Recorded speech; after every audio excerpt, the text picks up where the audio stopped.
Anybody out there?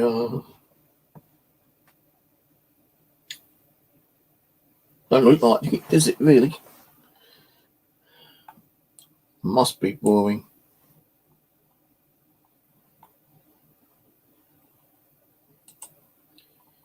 Must be boring. I must be boring.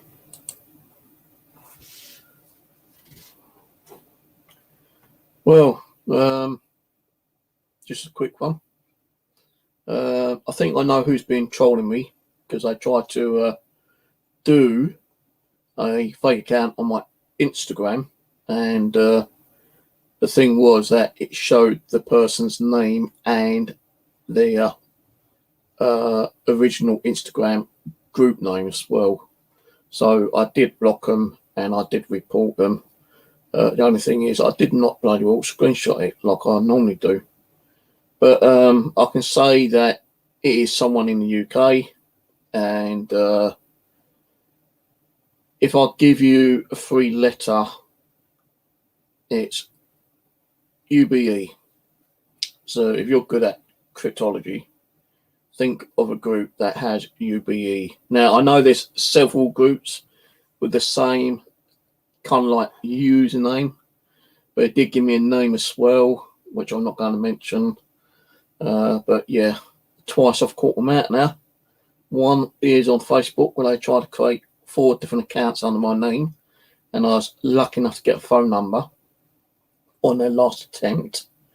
And then when I was going to go to bed the other night, when it happened, I get a notification that a new account on my Instagram had been created under my Southwest Coast.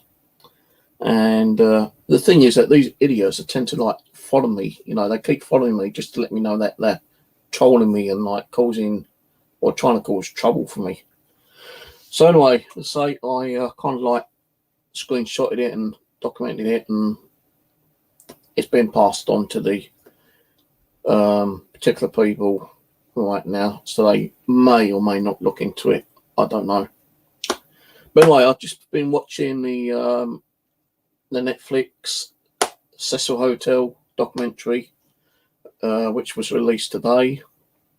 It is interesting, but it's kind of like boring in a couple of little bits kind of thing, you know.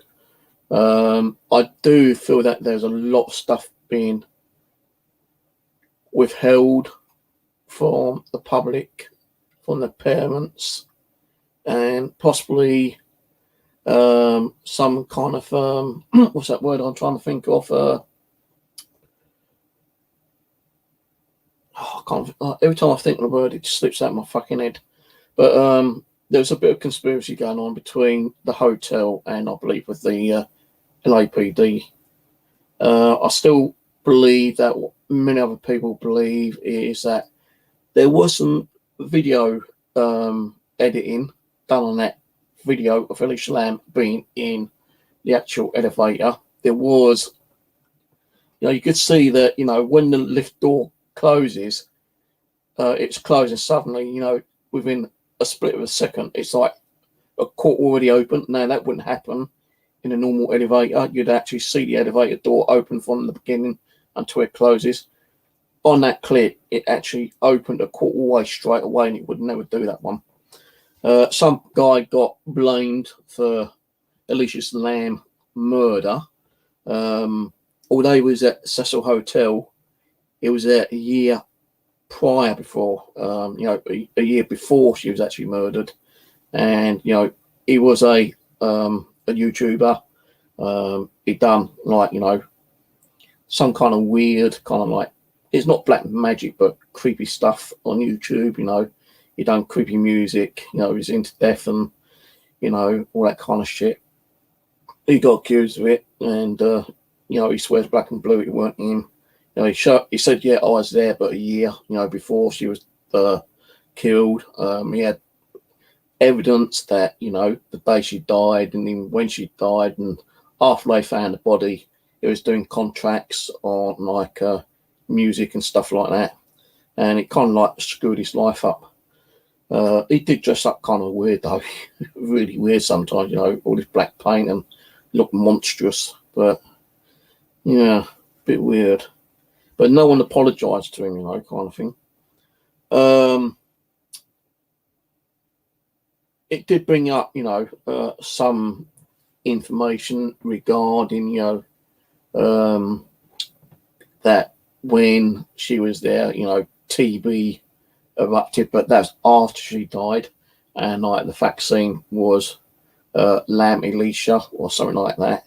Elisa Lam did actually work in a university that actually dealt with TB as well. They say it's like a conspiracy. There's a lot of stuff going on in there.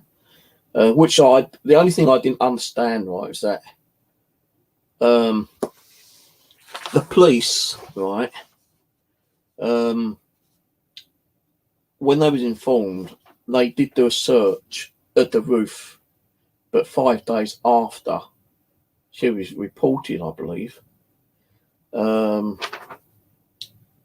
Now,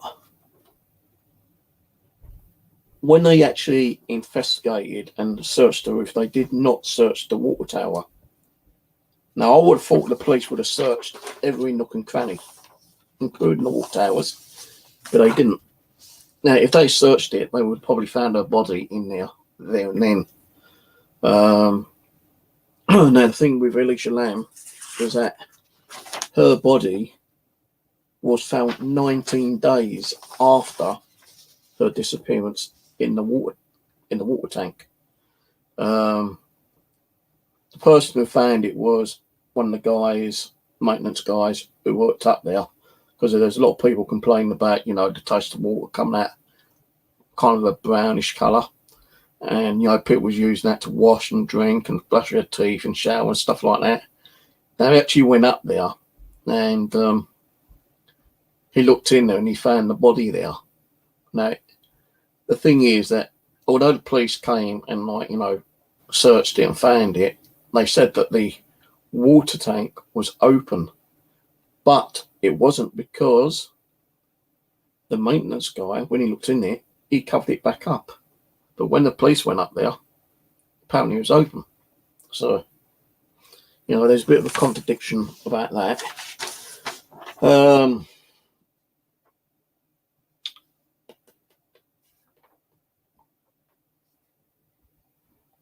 But yeah, the police didn't do a proper job, because otherwise they would have found the body within, the 5 days when they was actually reported, and they was actually, they was investigating it and they was searching the whole of the hotel, including closets and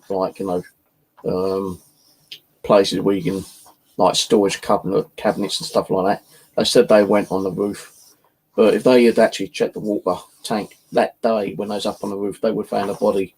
But they didn't check the actual water tanks that day. It's only until 19 days later they actually did decide to go up there and find it, after the maintenance guy found it. Now, the thing is, right, apparently she had bipolar, which is like a mental health condition, and that's probably why she was acting weird. But I still couldn't find a way or the reason why she disappeared and wasn't found till 19 days later. They still say it could possibly have been a mental health issue that made her go up there and jump into the water tank. It's not like they've got no proof or evidence that someone took her up there and murdered her. But there's still that possibility that someone could have taken her up there and murdered her. She could have been even possessed. There was bits about the dark side of the Cecil Hotel, where people had stated that there was a lot of negativity in there, which we all know that Remaeus and God knows how many other people stayed there and commits murder, and prostitutes got killed up there, and there was suicides, and God knows since it was practically built, there was murders up there constantly. They've now actually sold the Cecil Hotel, and it's been they reckon it's now worth $80 million, and a new owner is going to like redevelop it, but still into a hotel. And where the water tanks are, he's actually going to put like a bar up there and like a swimming pool. Right? Put a swimming pool up there after, like, you know, is it? I would have thought that would have been a reminder, to be honest with you, of Elisa Lam being found in a water tank. You know, so people going to go swimming on, you know, in the swimming pool up on the roof, you know, might remember that. And oh, I wouldn't go up there, fuck that. But yeah, someone also said that it reminds them of a movie called Dark Water, where a young woman and a child went to live in a hotel, and the young girl somehow ended up in a water tank, would you believe? And not only that, the little girl was acting strange, and she was also wearing a red coat, just like Elisa Lam was. So that was a bit kind of like coincidental movie, isn't it, really? But I didn't like the way that manager, Amy Price, who had worked there for 10 years, you know, to me, she didn't really seem too emotional. You know, I suppose since she was there, she said there's been hundreds of murders there, yeah. So she's probably had to handle, you know, murders, deaths, you know, whatever kind of thing, you know. But she wasn't really emotional about it. You know, she kind of said things that didn't really stand out, you know. To me, I thought like she knew something more than that. You know, even her employers probably knew more about that. And even in the documentary, they stated that maybe the police and the owner of the Cecil Hotel may have like covered stuff up. That's why we didn't get to see some of the stuff.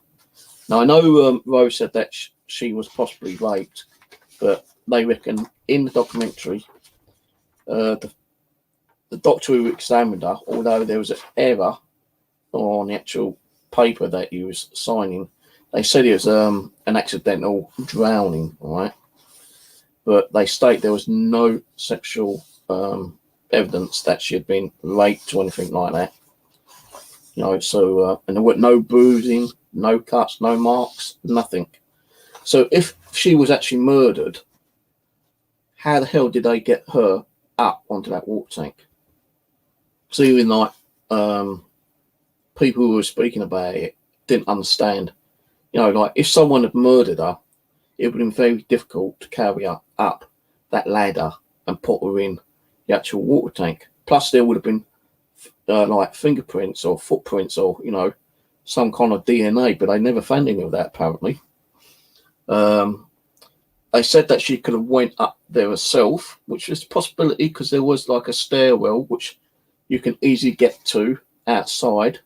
But even on the documentary said that, you know, even if she had gone up this like emergency kind of ladder that goes onto the roof, you know, in her state, she could have fell to her death, you know, kind of thing. So they kind of like said it's a possibility, but we don't think that happened. There are other ways of getting there from inside the actual hotel, getting onto the roof, but they reckon that it's alarmed. Now, a group of people went there and they kind of like investigated, and they went up to where this so-called door is with the alarm, and he actually stated he pushed the door and the alarm didn't go off. Now, the people, you know, the Cecil Hotel reckons that door is alarmed and it'll go off at any time if being tampered with. Well, I think it was on part 4. This group went up there. They was investigating the lift and the actual corridor where she was last seen. They went up these stairwells to where it leads to a door that goes out onto the actual roof. And the guy stated he pushed the door and no alarm went off.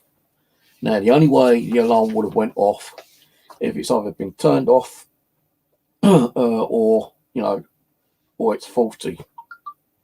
Now, let's say if it was faulty, yeah, it could have been, but they say they should still need a key to open the door to get onto the roof. Now, the only person who had the key to the roof was security. Now, you know, it could have been security, it could have been someone who had access to a spare key. You know, in many countries, you can get a master key, which will lock or unlock any door in a building. We all know that, yeah. So it could have been someone that may have worked there who had access to a master key, abducted Elisa Lam, took her up there, murdered her, or they could have murdered her beforehand and then later took her up there after like the police had like done their full search. She could have been hidden somewhere. She could have been taken down to the basement and hidden there somewhere. Although the police reckon that they went through the basement and the whole hotel, you know, like a fine toothbrush. But even they said that they had limited time because they had a TAC call, meaning that they had to go on to another case. But they had like about 20, 30 people dealing with Elisa Lam case. But when his TAC call came in, everyone had to drop it.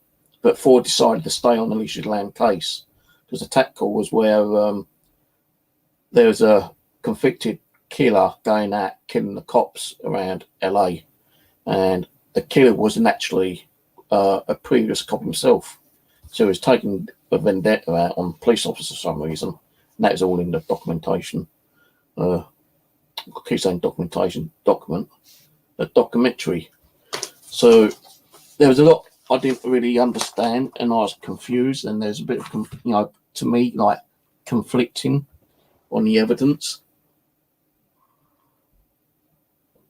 So if you do get to watch it on Netflix, it is 4 series. Well, it's a series, but 4 episodes, and each episode is around about 35 minutes long. So, you know, go and check it out, you know, watch it and see what you think about it. I don't think myself,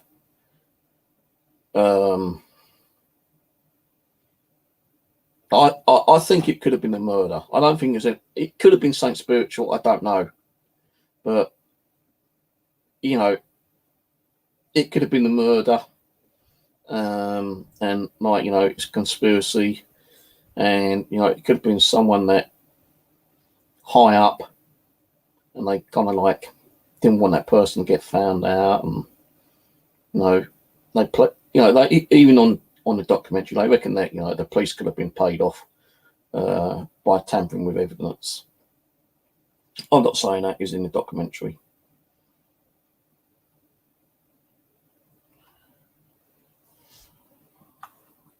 So I don't understand some of what has been said tonight on that documentary.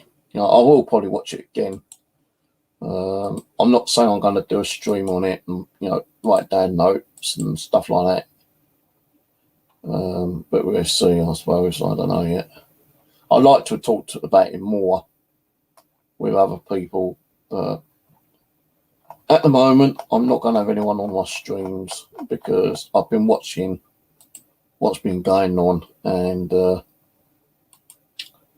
seems like I'm a boring person and I put people to sleep and people just want to come on and take the piss out of me.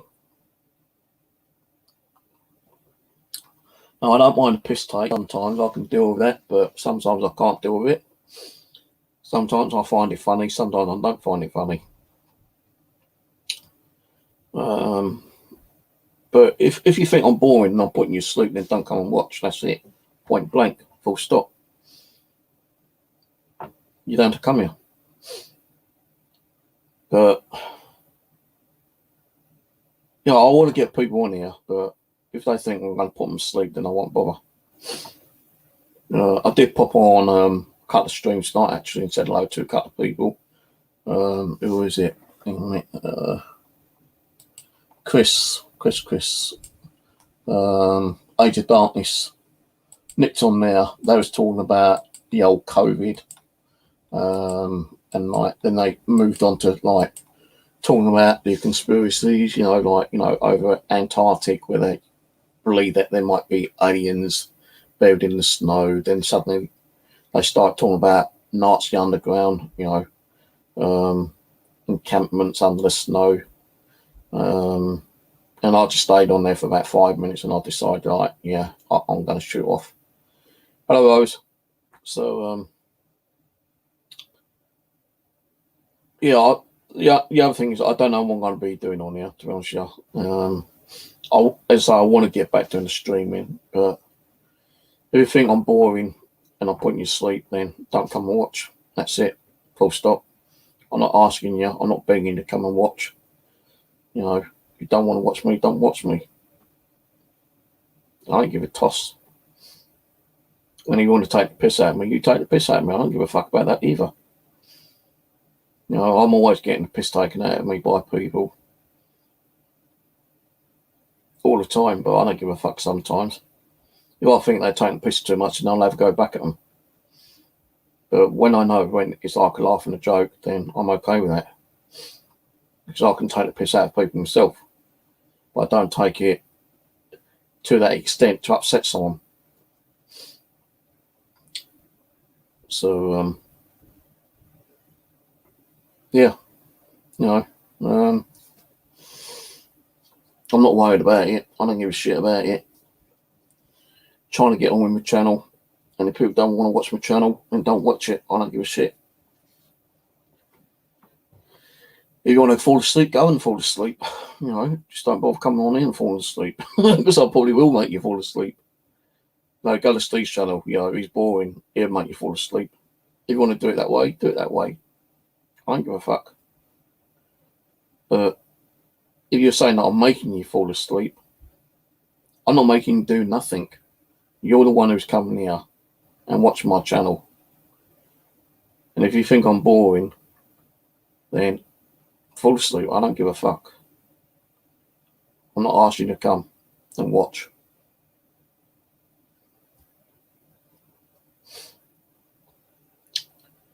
But, you know, some people said I talk, you know, some people enjoy my conversations, especially on some of the topics I talk about. Some don't. Hello, Dave. Some don't. But it's life, isn't it, really? You know, you're going to get people who want to hate you and troll you like the other night.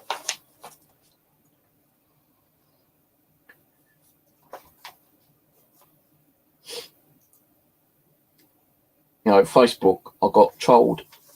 4 fake accounts on Facebook the other night. And as soon as I screenshotted them, the fourth one I was able to catch a phone number. And then I actually reported all 4 of them. And I was just about going to go to bed. And suddenly, like, I get a notification that there's a new account that's following me on Instagram under my Instagram account. And yeah, when I looked at it, it gave me a name and a user group name who was on Instagram that created the fake account. As I say, I'll give you 3 letters at the actual account so you can think about it. But I must state that there is, like, I did do a Instagram search on there, and there's 10 groups under that same name. So I'm not pointing my finger to any particular group, but one of them wanted to fuck me over, because I know it's them, because it's what they said on my Facebook account, where it went ha ha ha ha ha, but in all them H's. And they've done it on that Instagram one. And it showed me the actual user group and the name who actually created it. So I screenshotted that. Then I reported it, and it got taken down.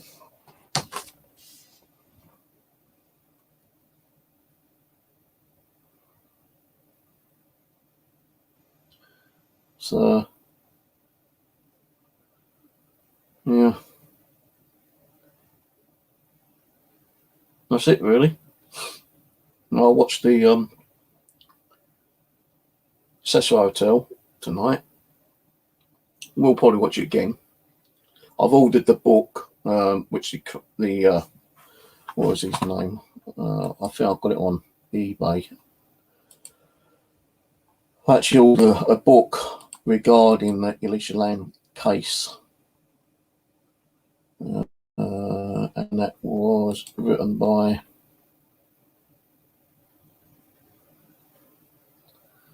I might not see it anyway. Purchase.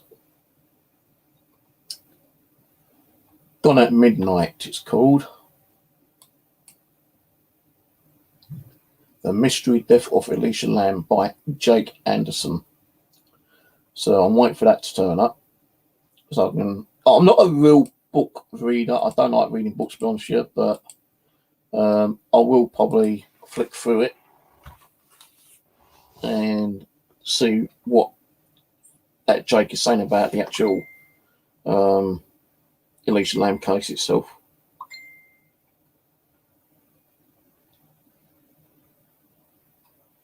No, don't worry about it.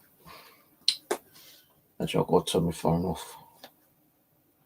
Battery's about flat anyway, so I need to charge my phone up. Don't worry, I know who it is.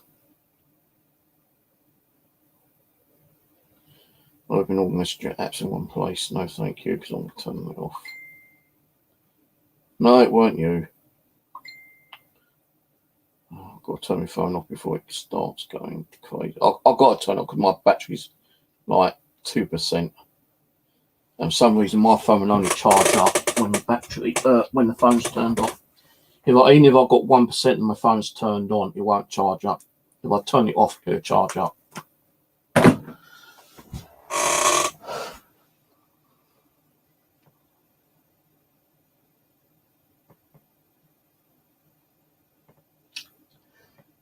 If you've studied that case, Elisa Lam's case, then maybe you might want to watch the Netflix video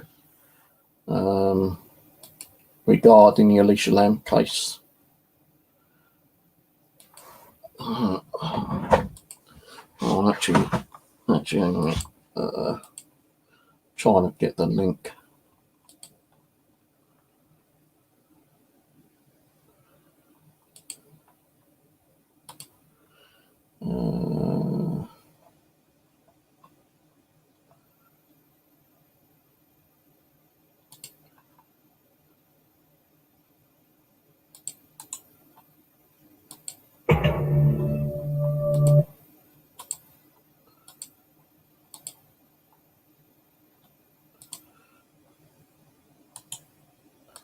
So there's a link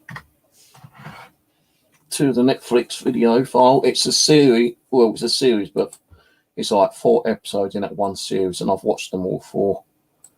Some of it I kind of like thought, yeah, and some of it I thought, nah, it don't seem right, I will watch it again, as I say. I might have a little group conversation with some of you guys. If you want to come on and talk about it, maybe later. It won't be for a little while yet. Won't be for a while. So I want to get that book and read that book as well.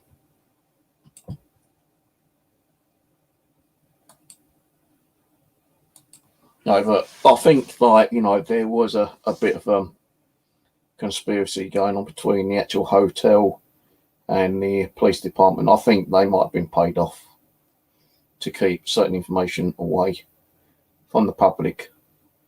Even the police reckons that, the video was not tampered with and they've got the original hard drive. Well, why don't the police put the original footage up? And we can compare the police, which they got from the video, from the hard drive, to the one which was uploaded. Why don't they do that?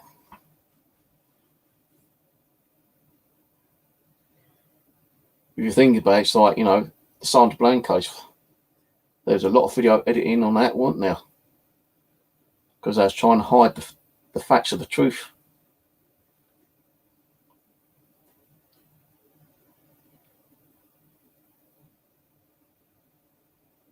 Meg is on Netflix on the 5th.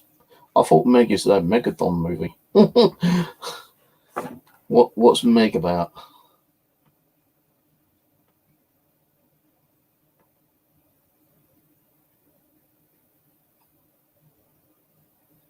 I watched it all now.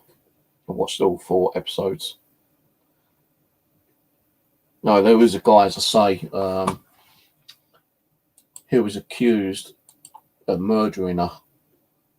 And as I was watching the rest of it, right, the last episode, the guy was there, you know, being interviewed.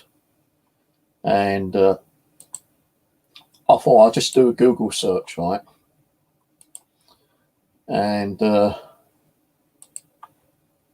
it stayed within like 15 minutes previous before I started like doing a search on it.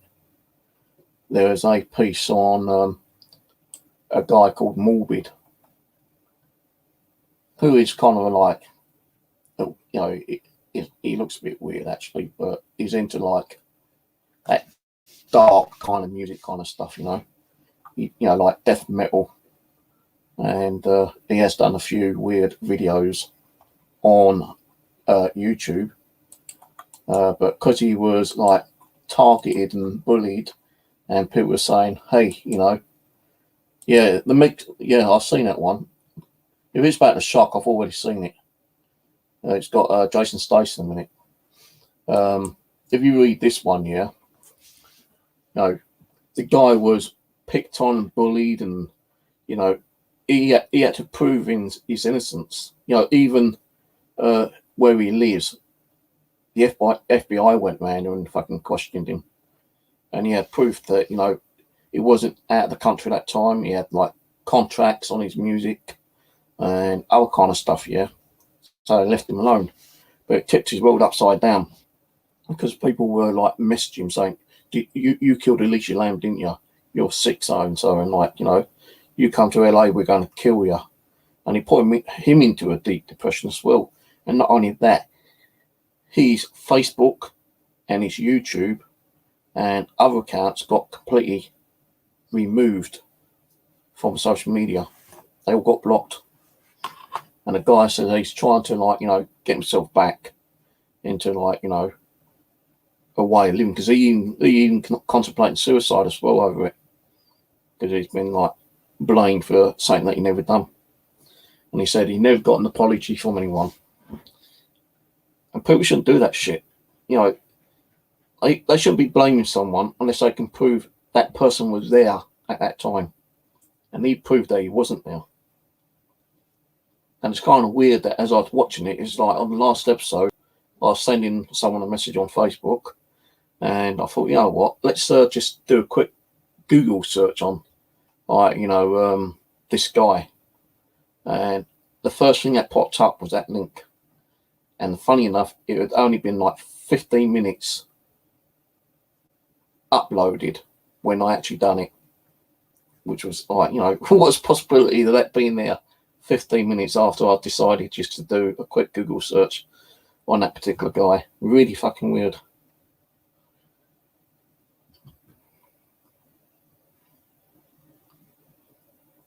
So yeah, like, you know, they think it could have been 2 guys from that bookstore, but you know, the police evidence, you know, with the video, they checked the evidence, and no, I think they saw the 2 guys come, but there wasn't no video of them showing you the 2 guys, because when they continue watching the video evidence, the 2 guys never returned. All they done was pass the box over to Elisa Lam, and the box contained some books that she bought from the bookstore. And I only found out, you know, like, the police already had gone through her stuff, but they didn't realise the box was there, so they had to go back and check the box, and it was just books. So, you know, why didn't the police kind of like do all this like research? You know, why didn't they research the box in the first place? You know, why didn't they say, well, where's this box come from? It's only because they watched the video a few days later that they see this box being handed to her. And they also stated that, you know, she was actually sharing a room with people, yeah, and these people who were sharing the room with complained that she was acting really weird and strange. So the hotel decided to give her her own private room for the last night she was staying in. And her parents tried to sue the hotel, saying like, why didn't the hotel try to do something? If they thought that she was acting strange, why didn't they contact like emergency service and stuff like that? Now, that Alice Prince, the manager, stated that, when you try to contact the police, it's very difficult for them to come round, and like, because like the Cecil Hotel, around one particular side, you've got like hundreds of homeless people, and around where that area is, you've got all these homeless people, you've got drugs, you've got crimes, you've got murders and everything else. And like, the police are always inundated with like crimes around that particular area, no more than 5 blocks away. And she reckons like, we tried contacting them, they may not have turned up. Well, how did she know that they wouldn't have turned up if she didn't contact them? And she looked like, to me, this is my own opinion, to me, she looked like she was withholding evidence on an interview. She didn't want to say certain stuff because it might have contradicted her and the hotel and maybe her staff members.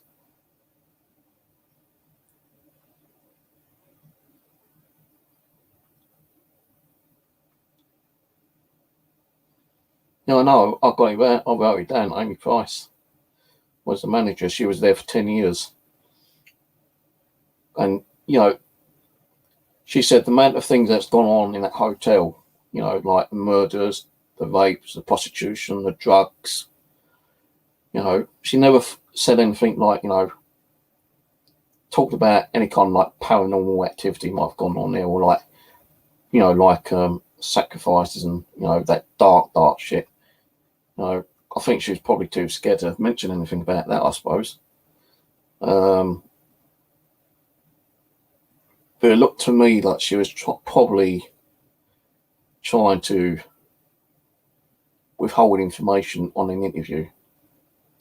And what I didn't like about it, sometimes like she was like talking about it and like she was smirking, and then next minute she was like trying to kind of look as like, she's been very serious about certain things.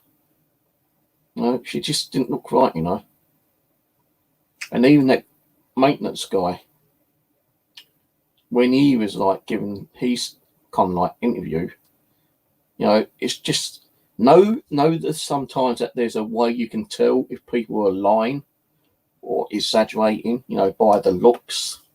He looked a bit suspicious to me himself, actually. I think there's like some kind of conspiracy going on in that hotel at that time.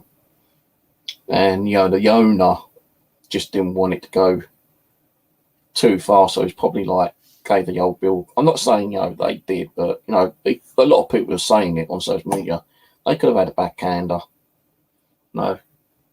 You get police corruption, kind of thing.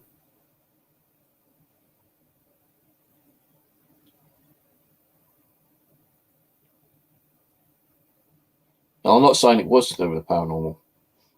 People have tried to talk to her in the paranormal field, like we have. But, even me tonight, I thought, I don't think it's anything to paranormal.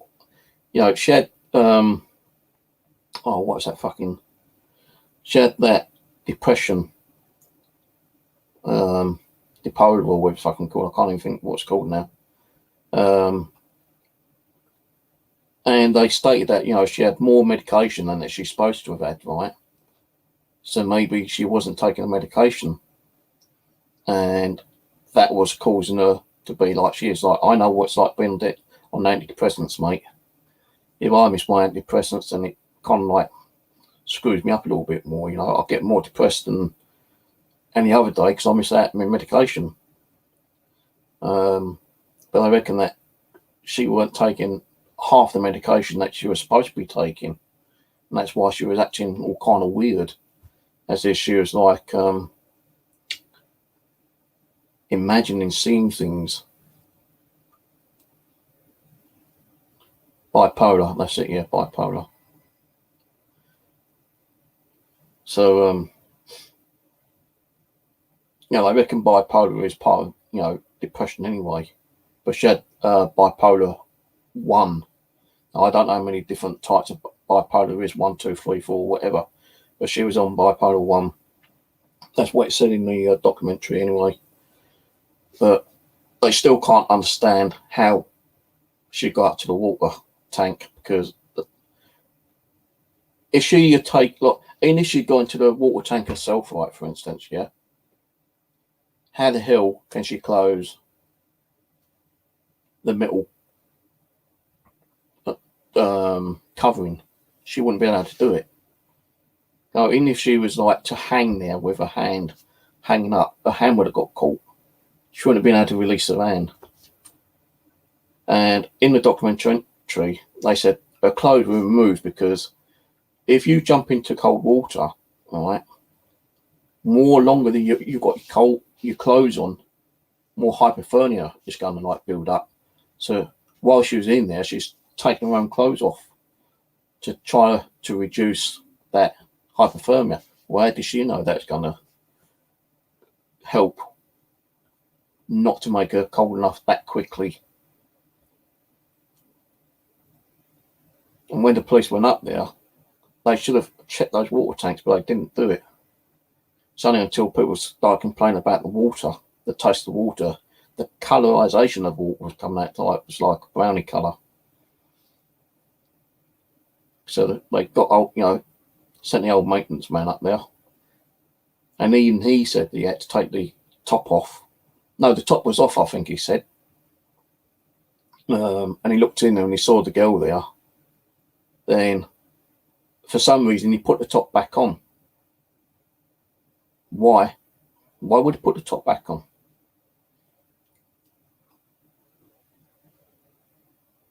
Now, the other thing being is what the manager said. What kind of thought, hang on a minute, no one would fucking do that. She said on the documentary, right, that when the maintenance man went and told her, what she'd do, she rings her mum up first. Goes, oh, be ready for the media. We found Elisa Lam in the water tank. I won't be doing that. I'll be fucking ringing the police up straight away saying we found the body. Then I'll ring my mum up later and tell her what's going on. But she didn't. She says it in the documentary. I rang my mum up first. I thought, what?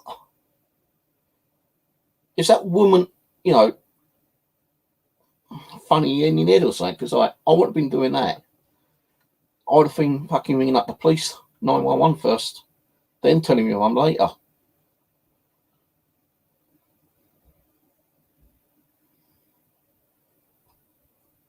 It wasn't fastened because there wasn't no lock.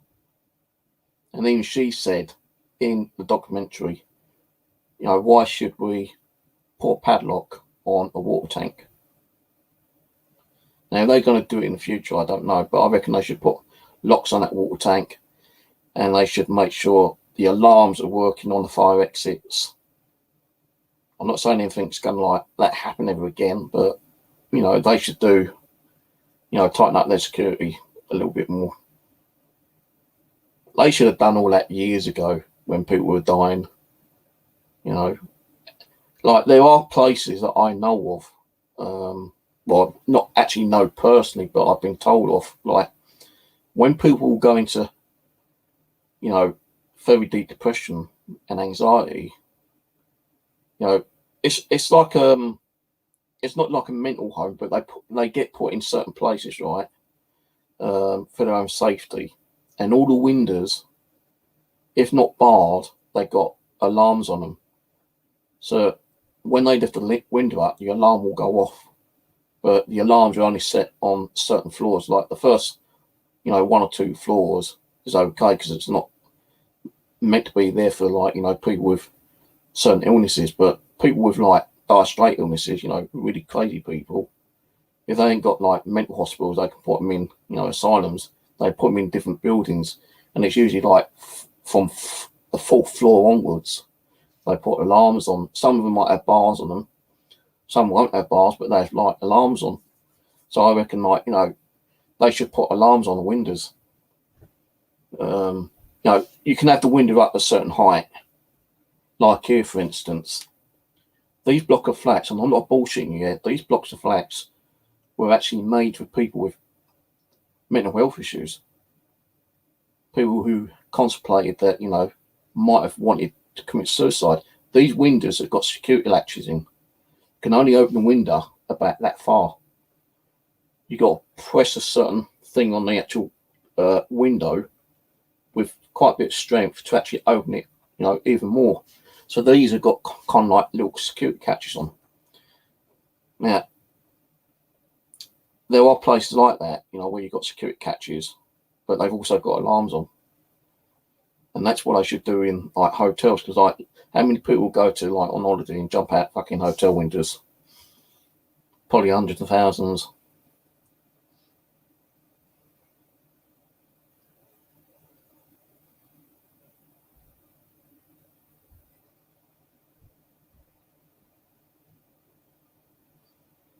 Well, there was someone who stated that, I can't remember who said it and what YouTube it was, but someone stated that those were meant to be welded, and they weren't welded.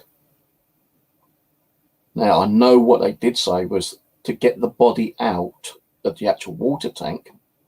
They didn't actually like send a diver in and lift her up and pull her out from the top. What they done was they actually drained the water. They cut a hole at the bottom of the tank to make a hole in, so they could go in and pull her out that way. Now, I'm only telling you what I've seen on videos, kind of thing, and what I've seen and heard. The tanks were not secure. They didn't have locks on, and people are saying they should have had locks on, because in that way, she wouldn't have ended up in a water tank, whatever condition it was she was in, and if it was a bipolar, a mental health state or whatever. And if someone committed, murder, which they still think could have happened, they could have like dragged her up there and threw her in the tank.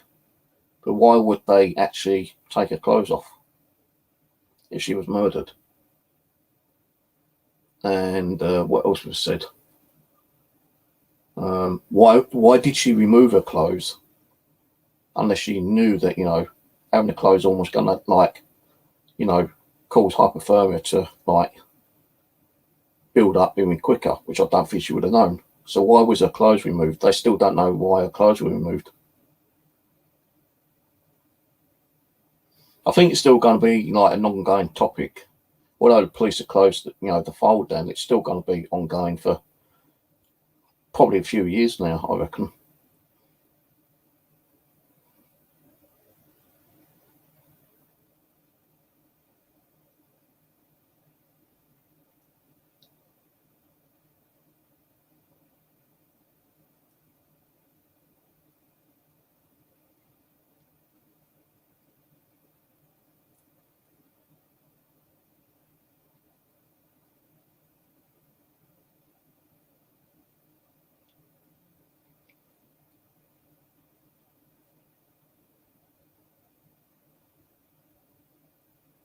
No, but that Amy Price didn't seem right to me.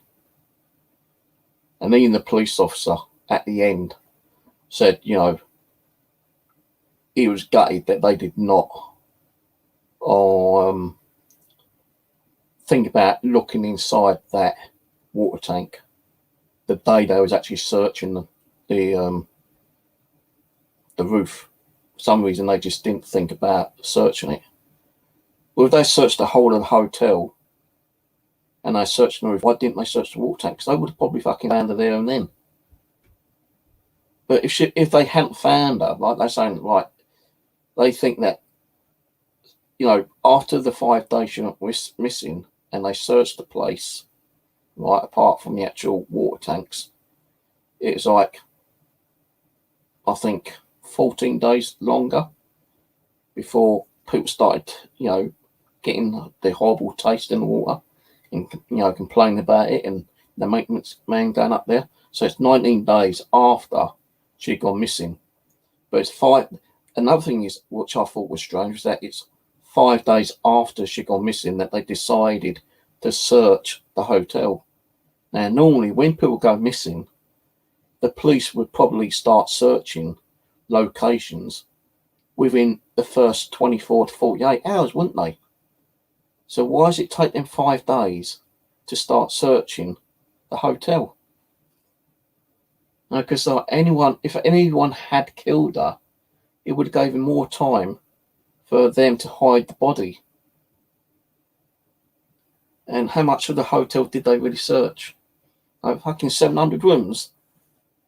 And they had like, I don't know, I can't remember how many officers they had at the time that searching it. Yeah, probably 40, 50, 60, whatever. Let's say 40. I think I heard them mention the 40, I think. Let's say 40 officers were searching the hotel. How much of they really did search it? Was there any places that they did not search properly? Did they really go down into the basement? Because he said that they searched the basement. And the basement's supposed to be pretty big. Did they go through that with a fine toothbrush? Did they search it properly? There could have been bloody load of places that they could have hid her body. And then if you think about it, like rigor mortis, when your body's been like laying around for a certain time, it starts to smell, don't it? The flesh starts dying and starts smelling. Now, if someone had it hidden in the room, they ain't gonna like take the chance and like, you know, let the body start stinking. They're gonna get rid of it. So the only place to get rid of it, there's two places they could have got rid of it, yeah. Dumped it outside somewhere in an alleyway, but then they would have had to have access to like a fire escape and do it that way. Or they decided, like, you know, no one's going to think about putting in the water tank. So somehow they got access to the water tank and they put the body in there. That's if she was murdered. No, I'm not saying she was murdered. I'm not saying it's suicide.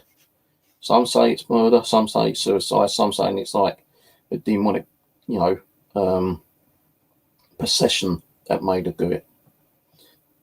Now, if it was a demonic possession that made her do it, no, that's still classed as like suicide in one way, isn't it? I suppose. I don't know.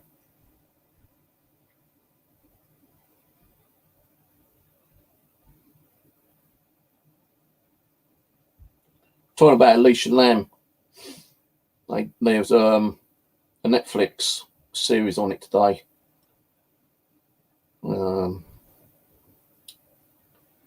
Well, I don't know if you want to come on, Dave.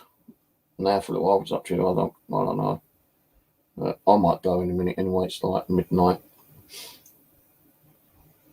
I might do a discussion about it later. I want to watch the videos again and take a few notes because I only wrote a couple of bits down. I wrote down the manager's name, how long she'd been working there, when the body was found, you know, when the police were searching, did they search the tanks? And I was writing some of this down before, like, the next episode. And then, like, when the next episode came on, they was talking about, yeah, they searched the tanks and all that kind of crap. They do state, though, when they was examining the body, you know, the medical services, they can't deter how long she was in the body, how long she was in the water for, which doesn't make sense. Because there's many cases out there where they can tell how long a body has been in the water for. So why could they not tell how long the body was in the water?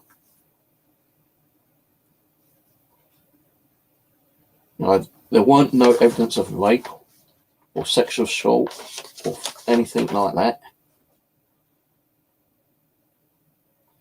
You actually took them 4 months to get the documents back from, you know, the medical science team to give them, you know, the information about if she was sexually assaulted or was she raped or was she battered, you know, killed, murdered or whatever. And they did like make an error on the actual the documentation. And if you look at that, right, if you look on that video, it says like unknown, right?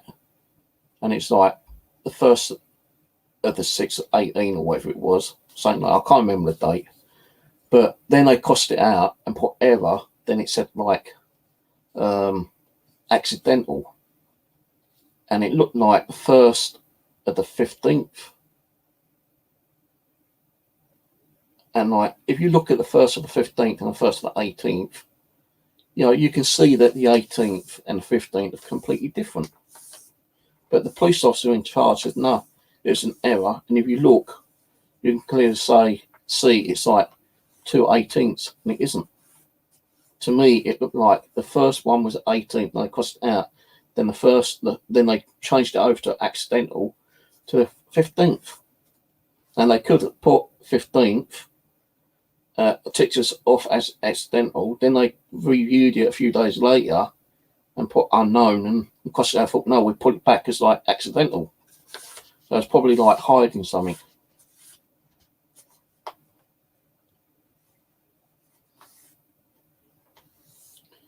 Well, right, there are books out there. Say I've ordered a book on eBay, which I've ordered. It's called A True Story Gone at Midnight, The Mystery Death of Elisa Lam. There's 4 left available. It's £10.29. I've ordered a copy of that. That should be soon. As I say, I'm not really a book reader. I don't read books much. Even the ones I got from Kelly, you know, one on YouTube. I didn't get to read all the books. Any book I read, I don't really read all that much. Although I want to. Depends on how many pages it is, you know. If it's only like 50, 60 pages, then yeah, I probably might read it. But if it's like an in-depth story and it's got 200 pages, I think I must have to read the whole fucking thing because it takes too long to read it.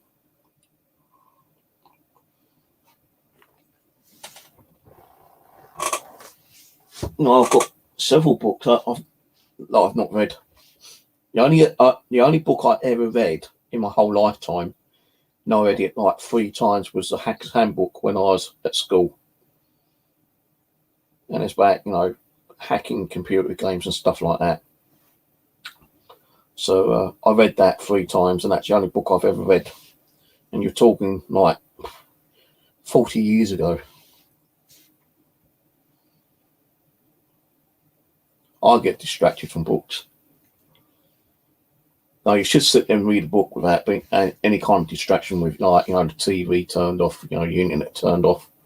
You know, sit in a nice quiet place. But I'll probably get distracted by neighbours with the fucking noise they keep making.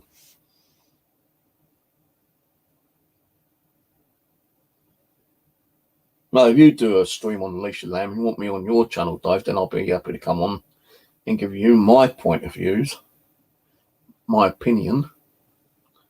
But that's up to you. But you know, if I do one, it won't be for a while yet, because I want to watch the NetFlix series again another couple of times, probably. Take some notes down, get the book, read that, take some notes down. So it won't be for a while, you know, probably 2-3 months maybe. But if you want to do it before then, and you want me on there, then I'll come on. If you want, it's up to you.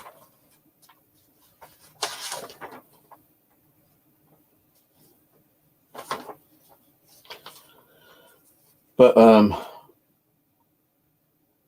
I think in the same documentary, someone stated that there was a similar movie based on similar events where a young girl ended up in a water tank in a hotel as well.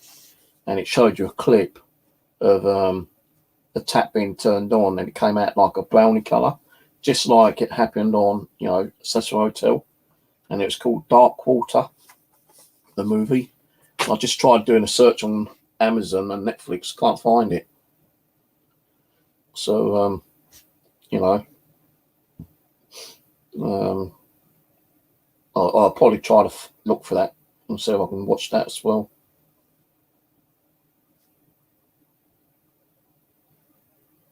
You know, it's like TV. She worked in a university which was dealing on, you know, with the TB situation. Now, it's kind of weird that when she died, within about a week or two later, there's a case, it being on, the American news feed on TV, that an outbreak of TB had suddenly occurred, and they named it Lam Elisa. Lam Elisa. It's all in in a documentary. I thought, what the fuck?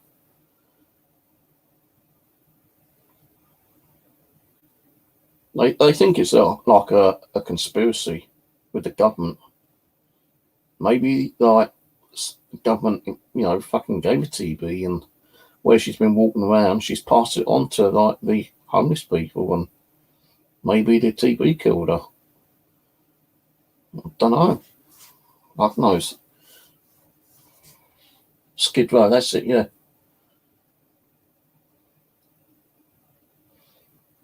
It was only a couple of days after she had gone missing when the outbreak occurred.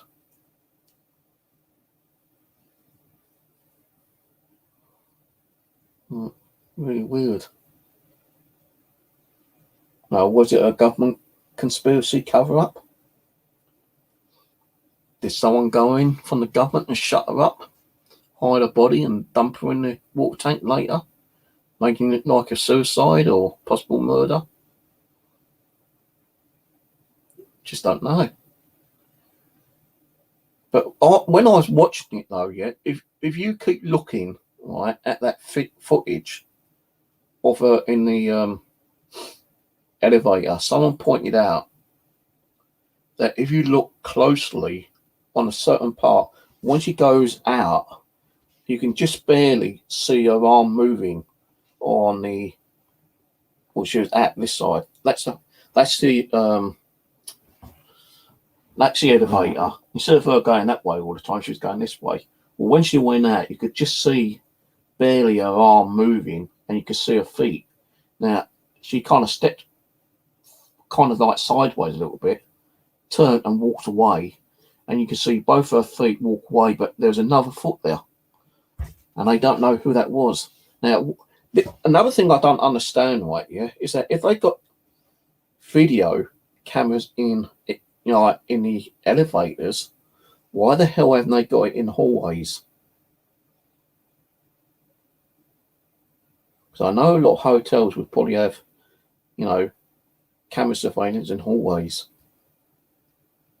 So was there any surveillance cameras there which were never shown, and they're kind of held back? But you can see another foot. And not only that, when I was looking at it, where the camera is facing down inside the actual elevator itself, and when she was acting really strange, and she stood beside the actual, after she had been pushing the buttons, she kind of went back at the back of the elevator, then she moved forward and she put her back against the elevator where the actual buttons are, so her side was next to the buttons.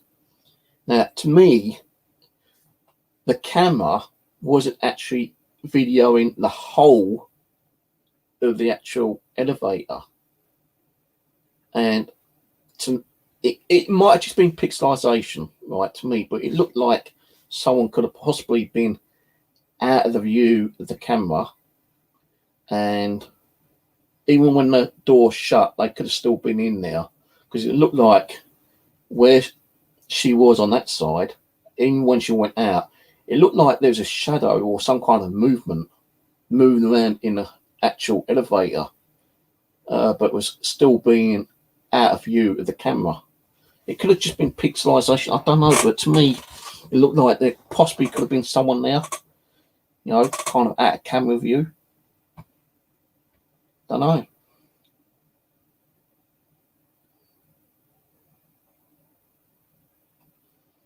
Well, in that documentary, you watch it, and people state that it looks like another foot there. No, that's all what I'm saying. I'm not saying it was another person, but they say that it's possibly someone else that was out there. It's in the documentary. I'm only giving you what I saw.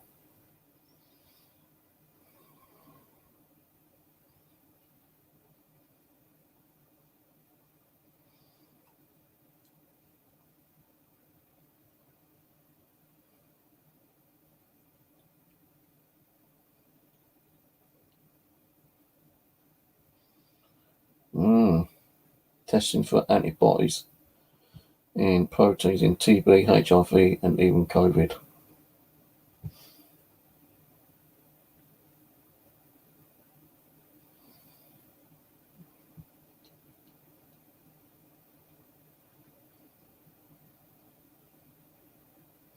I'm just saying what I saw and what people were saying in the statements, because they was actually using YouTube videos from other YouTube creators, and people were saying like, look, you can see another foot there.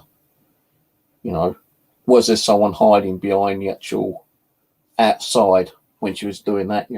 Was there more than one person there? Was it where she was just like, out of it and not taking her medication, and she was delusional kind of thing, Was she delusional when she went up into the actual water tank? They found no fingerprints or footprints or no kind of like other kind of evidence that someone had put her up there. So she could have just got up there herself somehow. And, they stated that the actual the lid to the tank was like over £20. Now, who is it? Someone stated in one of their videos, not on Netflix, but another one which we watched a few years ago. Those are quite heavy, and Elisa being small and thin as she is, it would have been very difficult for her to lift it up, go in, and then somehow lift it back down. Don't know.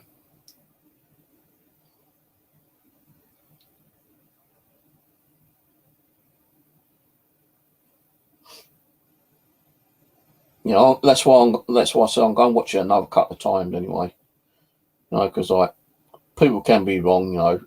People have their own opinions and how they foresee what's going on in the video.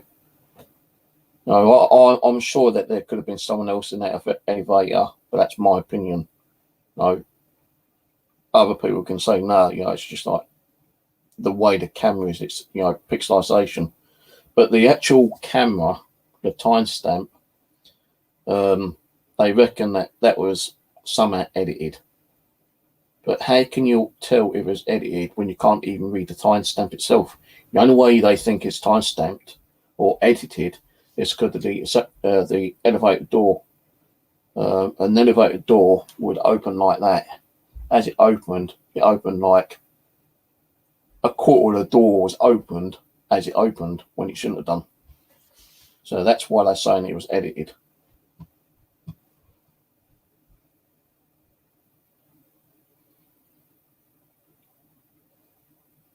I think it's 10 foot tall and 6 foot wide.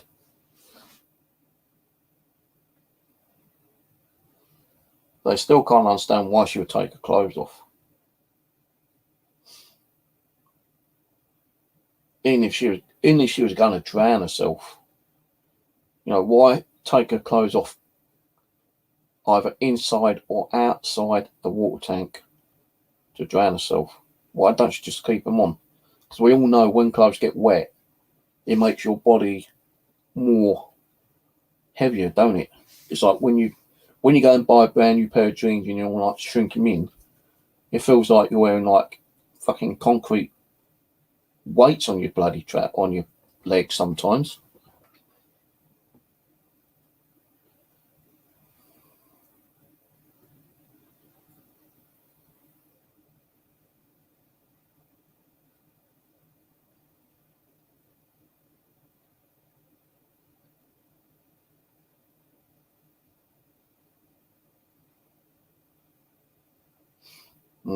Probably midnight.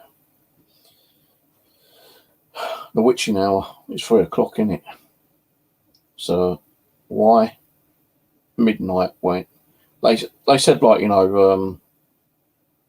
what was it?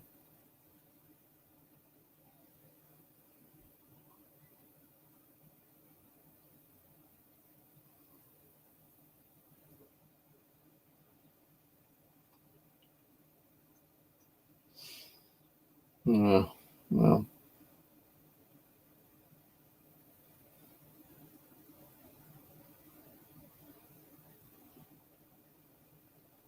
No, I'm going to give it a couple of days, clear my head, and then watch it again. Possibly, what day is it? I don't know what the fucking day today is. Wednesday, isn't it? Wednesday. No, Thursday today. So I'm going to probably watch it tomorrow night, Friday night again, all 4 episodes. Get a bit of pen and paper and write a few little bits down about it.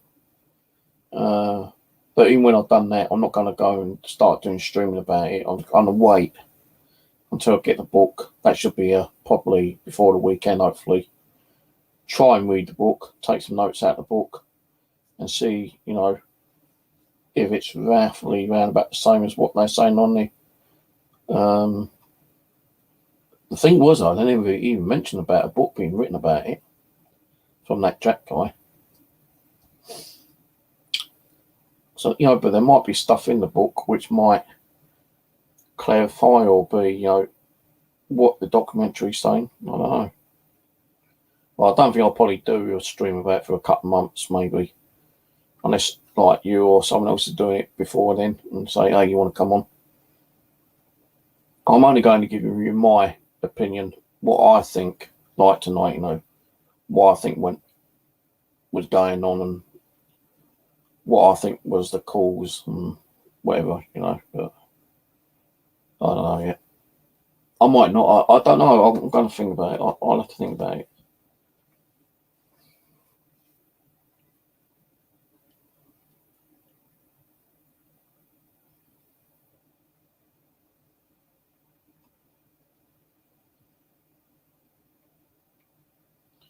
Yeah, I think, a death wasn't. A lot of people don't think a death was treated in a proper way. Police didn't do what they're supposed to have done. People are saying that the police are hiding evidence. The video's been edited. No. The manageress doesn't seem too worried about it. To her, it's another death that's happened in the Cecil Hotel since she's been there for 10 years. And within 10 years, she said there's been probably about 1,000 deaths in the hotel within a 10-year period.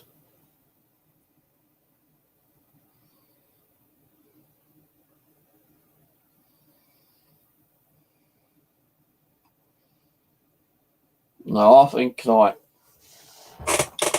a lot of people are still going to be talking about it. No, what I didn't understand, right, is that even all the other people that done YouTube videos on this, right, everyone that done videos on there was really upset that it's taken 4 months for someone to even get back and show, the medical records. All right, 4 months, and a lot of people said that they was upset. Some people in the documentary said that, they were so upset, they felt like, they felt like she was their sister or kind of thing, I've got dirt in my eye again. Probably sleep. And no, I don't know if people can turn around and say they're worried, concerned, kind of thing when they didn't even know the girl. But a lot of white people were worried about, what information was coming back, whether it's true, false, whatever. So now this has come out, you're going to get a lot of people going to be talking about it and giving their point of views about the documentary, what was right, what was wrong. If they still think there's a conspiracy going on, there's cover-ups and, whether the police was involved in covering up certain aspects of the evidence and, because in the documentary it does state people think the police was covering certain things up and paid to cover up stuff, and the officer was going, no, we would never do that. We did what we could.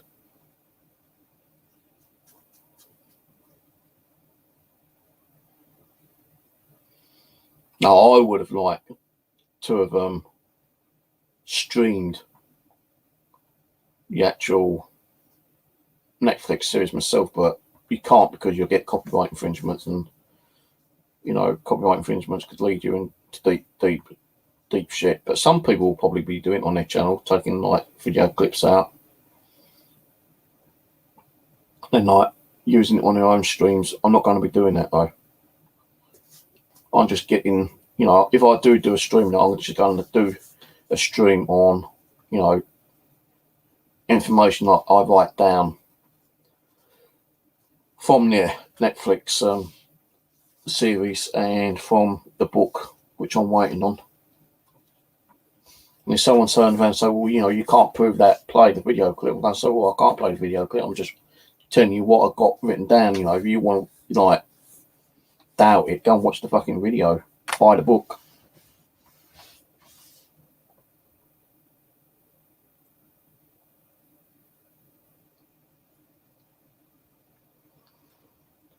Yeah, 54-second. So there was someone there, which people believe that there was possibly someone there, then they've been edited out. And the only people who can edit it out is Cecil hotel staff. Now, when the police got to see the actual video themselves, right, they said, like, they had to watch over 200 hours of video. I've got my eyes are starting to itch again.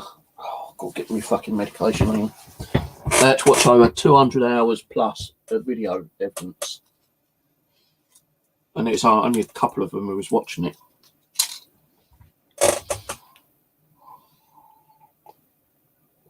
And it's like spending 20 hours watching, you know, the video stream. Then they stopped it, had a break, then came back and watched the rest of it, you know, over a few days. Now, did they actually themselves see any kind of tampering evidence on the video? So they're saying that either Cecil Hotel staff edited it out or the police edited it out because there's a conspiracy, a cover-up, and they didn't want us to see what was ever being shown in the video within them 54 minutes. So if they received, because they said they still got the hard drive, right, in the documentary, the officer said they still got the hard drive.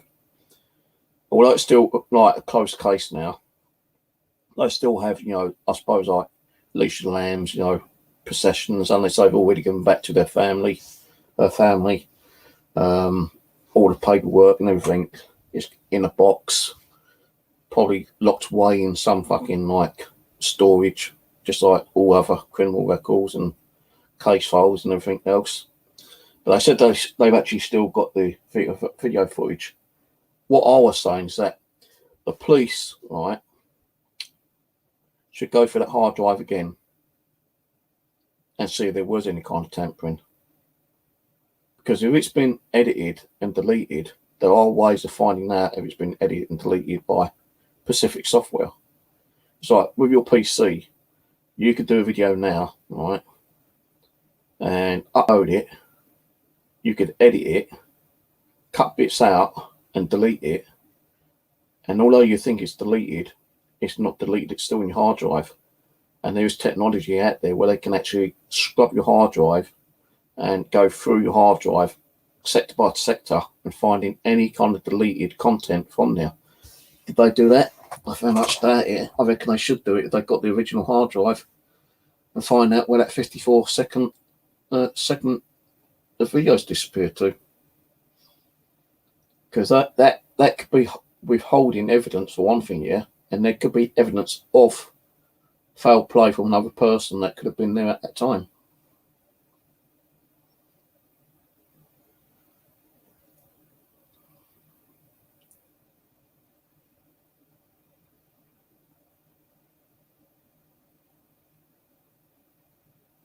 Right, so you're saying 4 cameras in the interior wall, 4 cameras in the lobby, 12 in the main foyer, 1 in each elevator, 1 on every level of each floor, a stairwell, 1 and 2 plus 2 hallway cameras on every floor. So where are the video files from the hallways on each level. Where are the video evidence of the stairwells? Because if they state that she could have gone up the stairwell instead of outside and up that ladder, there would have been video evidence there. So where are those evidences? They can't turn around and say, oh, we had a glitch on the camera system and it suddenly just got, deleted. It never got captured. Bullshit. There's evidence there that's been withheld. And someone's been paid off to withhold that information.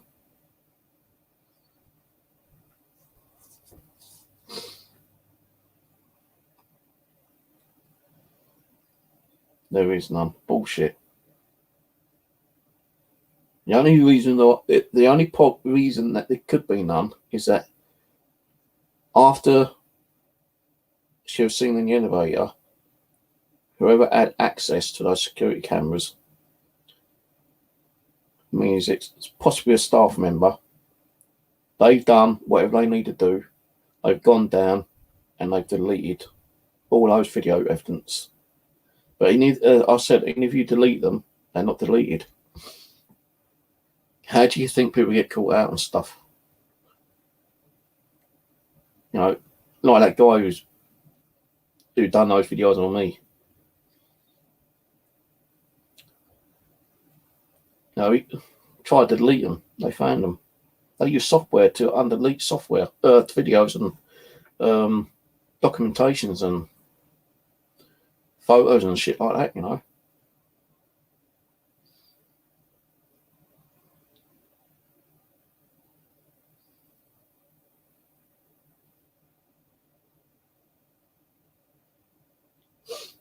I don't believe it. If there were no evidence, right, why would they just release the one in the elevator? Why didn't they release the ones on the actual hallway outside the elevator? If they say there wasn't no one there, prove there wasn't no one there. Show the video clip. They won't, because it's been edited out.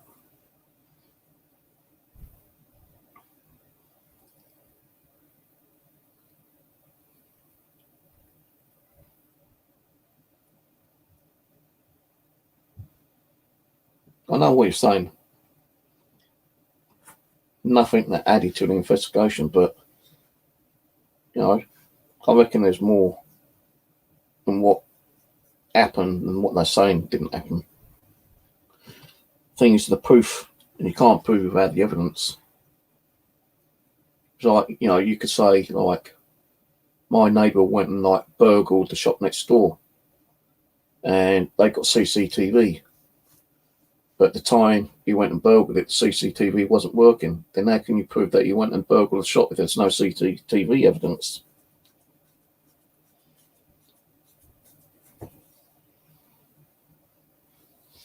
You can't record a blank video unless, the video, my cameras, for instance, three of my cameras have gone offline. If the cameras ain't working, it's not going to record nothing, is it? It's not going to record 24 hours of blank screen on my DVR. It's only going to record whatever it's capturing. So out of 8 cameras, it'd only record 5 cameras that are working. The other 3, it won't record if the cameras ain't recording, if it ain't capturing nothing. If it's the cable or the camera itself that's faulty, you're not catching nothing. It's not going to record. No, it's not going to record 24 hours of darkness, static. It's only going to record the cameras that are working. I know that for a fact.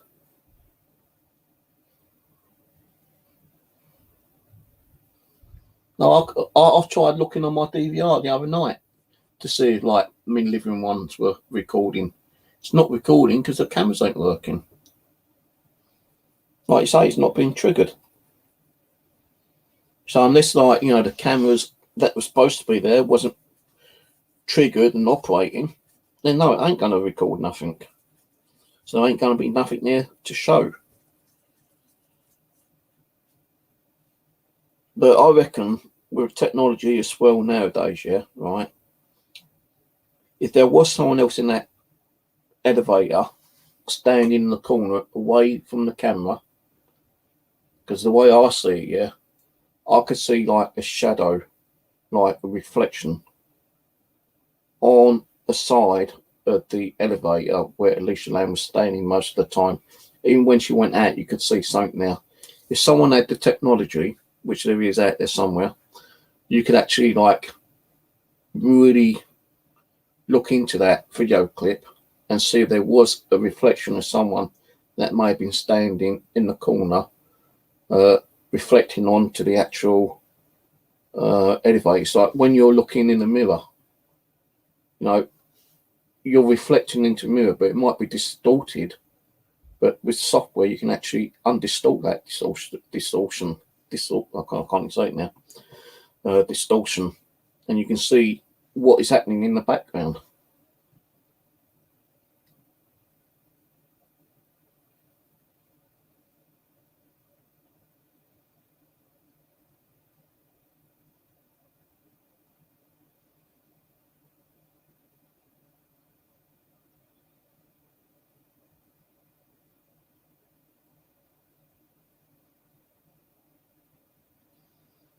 I don't know how the camera was running after the. That's what I mean. Like something must have been there reflecting for the camera to continue recording. If there weren't no one in there, then why was it recording? Where's the actual video, right? Of actually come. Well, I think it shows you her actually walking in here, right? Now, when she walks in, does it actually register that click on the camera and just record from when they walk in? Or is that camera actually recording constantly 24/7? And if it is, then there must be video footage there before she walked into the elevator.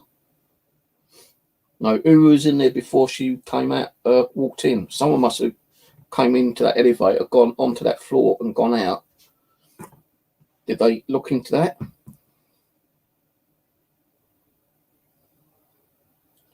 They reckon that there was a video of two guys giving the box, but when they continued looking at the video footage, they watched it for a couple of days. They didn't see the same people going back in there, so they kind of said, "Well, no, we ain't going to use that. It's not evidence."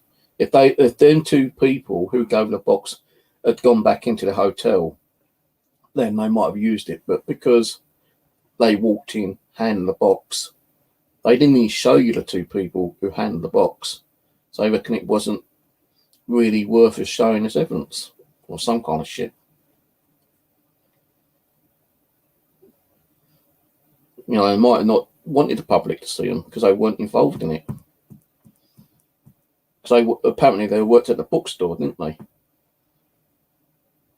And that's another thing I don't understand. Like, if they searched the belongings, it's like 5 days later when they're like looking through the video evidence that they see these two guys handing the box to her, and they go back to look at her belongings.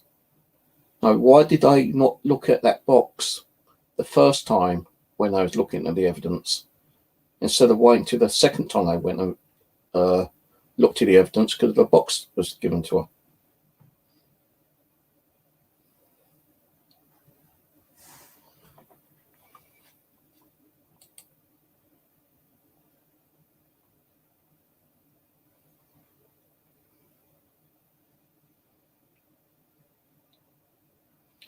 Here we come with the fucking trolls again. Hide user. Yeah, they're trolls. I'm just hiding them. Fuck them.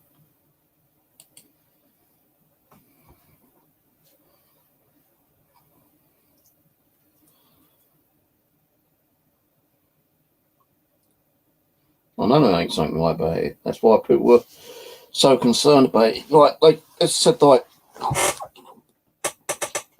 The police now class it as a closed case. They've closed it apparently, but people are still going to be looking into it and trying to gather their own evidence. Like the police said, like, you know, if it weren't for the viewers out there, you know, commenting and, you know, contacting the police, because the police left it open for other people to see if they can see anything in case the police miss something. So it shows that the police weren't doing their job in the first place anyway, if they relied on the public to do their fucking work.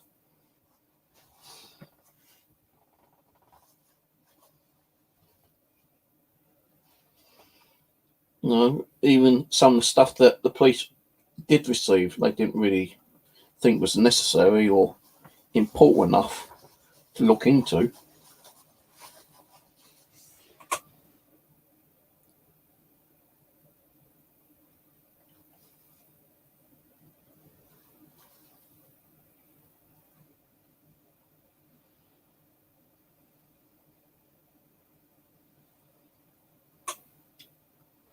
Now, I'm going to go in a minute. Getting a little bit tired, my eyes are getting sore. I think it's me hay fever kicks in night times now, don't know why. And they just get very itchy, irritating.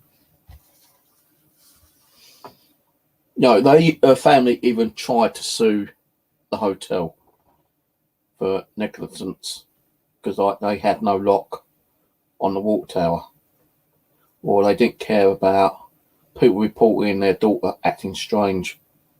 And what did that Amy say? Well, you know, we don't think about putting locks on our water tanks. We don't think it's necessary.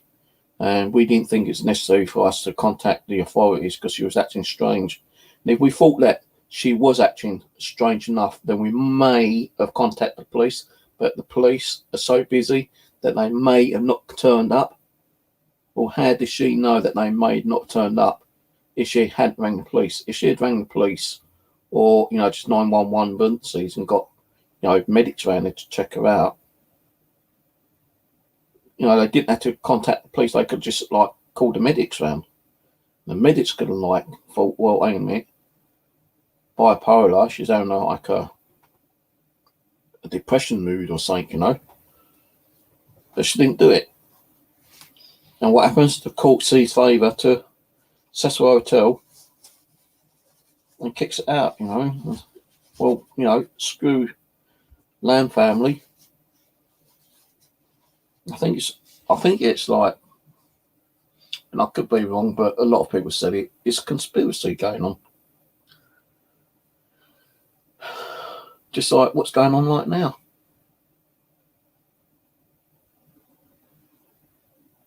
Just like what's going on in the world right now, it's a conspiracy with the COVID. But that's my opinion. That's my thoughts.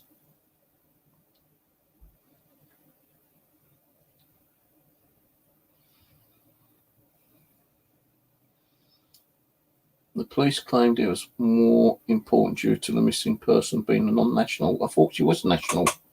She was born in America, wasn't she? She studied at the university. I think she had an American passport and everything. So how can she be a non-national? Her parents even know the takeaway store. They owned a Chinese takeaway store in America. So how can she be a non-national if her parents lived there and she was born there and she had American citizenship? That don't sound right, does it? So what are they going to do that to any non-national? Someone goes and visit, you know, somewhere in America and they get killed or murdered or suddenly disappeared and their body's found, you know, a year or 6 months or whatever later, and they investigate and say, well, sorry, we're not going to do nothing because they're a non-national. We'll pass it on to where they come from. Fuck that.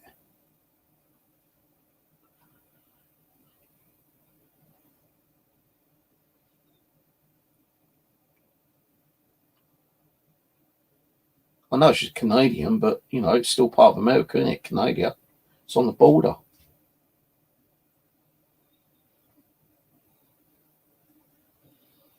I thought the American police would have, like, done a lot more. In she is Canadian.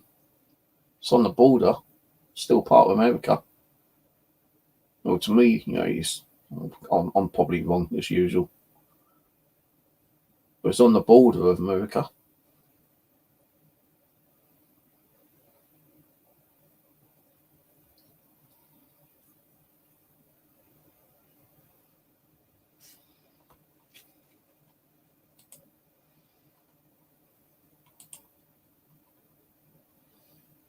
Right, well, anyway, I probably bored half of you. Probably made half of you fall asleep. But anyway, I'm going to go.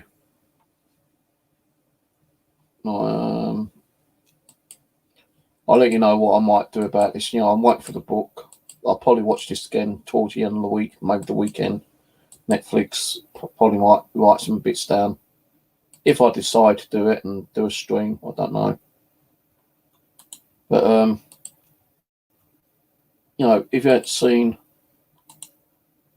the newspaper about that morbid guy after the Elisa Lam incident, that guy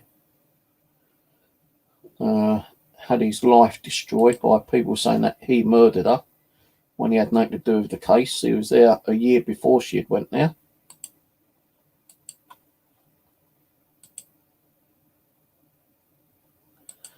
And Netflix link.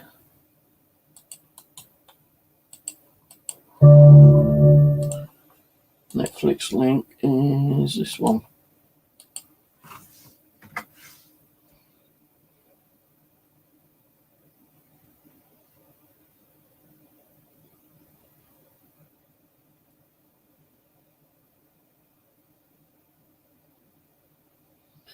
Right, so yeah, I might go do a stream. I don't know yet. If Dave does do one and he wants me on, I'll probably pop on if he wants me on. If he don't, fair enough. But yeah, I'm gonna go. I might try to find that movie Dark Water and watch that before I go to bed, because that is similar to Elisa Lam's case where a young girl goes missing in a hotel. People complain about the stench and the brown water coming out the taps. And this girl's younger. She's younger than Alicia. I think she's about 9 years old or something. They find her in a water tank. I tried looking for it on Netflix and Amazon. Couldn't find it on there. So I don't know how old the movie is. But they say it's a similar case than Elisa Lam. So yeah, I'm going to try and find that movie Dark Water. I might watch that now. I might watch it when I wake up in the morning.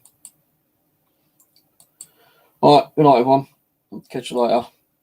Stay safe. Stay warm.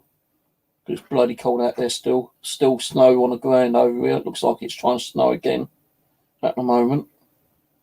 I see lots of little white speckles coming down on the old DVR in the camera outside. So they do state it might snow again soon. Yeah. Just stay safe, stay warm, and I'll catch you whenever I'm on next. Good night.